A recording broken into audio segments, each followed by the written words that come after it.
осталися на ногах чулки та резинки, а музики грають, а щуки спадають, працювавши до стінок, собаки таскають, а музики грають, а щуки спадають, а підошли з ботинок, собаки таскають. Якби мені зранку було рілочки чарку, не діда старого, хлопця молодого, я б не гуляла, сумнічку не спала, бо я жінка не свята, в мене правдика своя.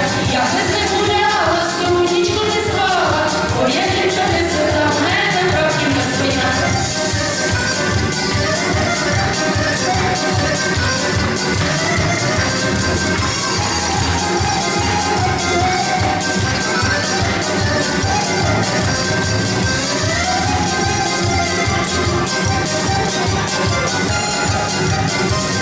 А дівочка рая упала з сарая, який тебе чорт послав, моя дорогая. Упала з сарая, порвала світлицю, ще й до смерті налякала молоду телицю. Упала з сарая, порвала світлицю, ще й до смерті налякала молоду телицю. Ресторан відкрили, став його назвали, поруч Березник, фінішом прозвали, а ви покупите, не тую і бринки, бо буде вам карапет від рідної жінки. Ой, не пийте, хлопці, міцної горілки, бо буде вам карапет від рідної жінки.